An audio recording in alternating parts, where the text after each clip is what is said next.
Lois Lovery, Anastasia Krupnik.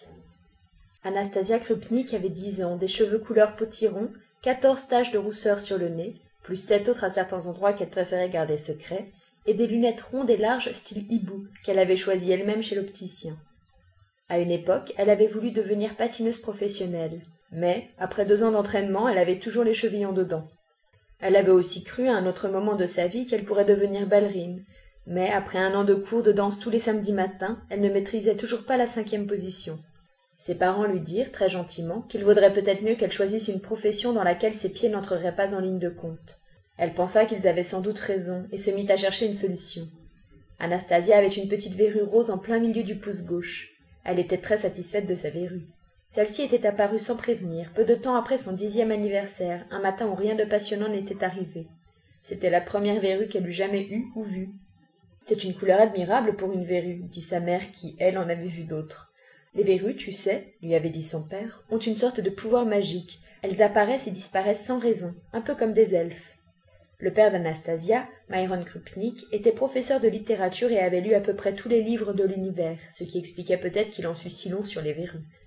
Il avait une barbe couleur potiron, si peu de cheveux qu'il n'est pas vraiment intéressant de parler de leur couleur, et il portait des lunettes pour corriger son astigmatie, comme Anastasia, sauf que les siennes n'étaient pas aussi larges et rondes. Il était aussi poète à ses moments perdus.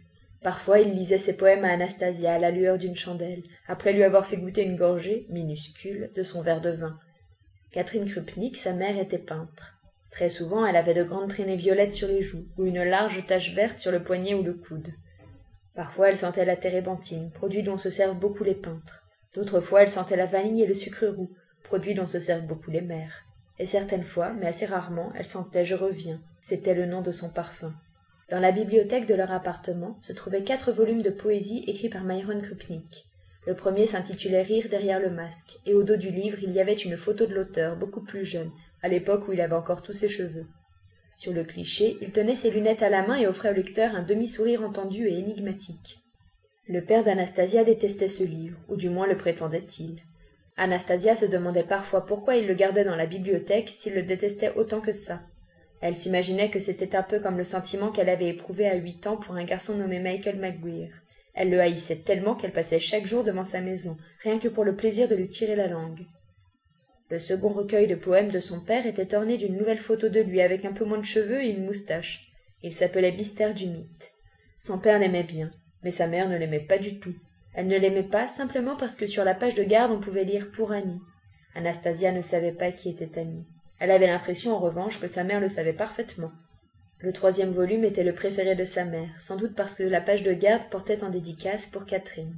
Il s'intitulait « Vienne le jour, vienne la nuit » et réunissait un nombre invraisemblable de poèmes d'amour qu'Anastasia trouvait affreusement gênants.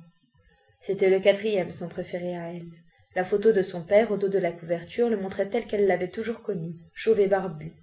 Les poèmes étaient mélodiques et doux. Elle adorait écouter son père lorsqu'il les lui lisait. Le recueil s'appelait Doux amer, et sur la page de garde on pouvait lire « À quelqu'un de très spécial, Anastasia ».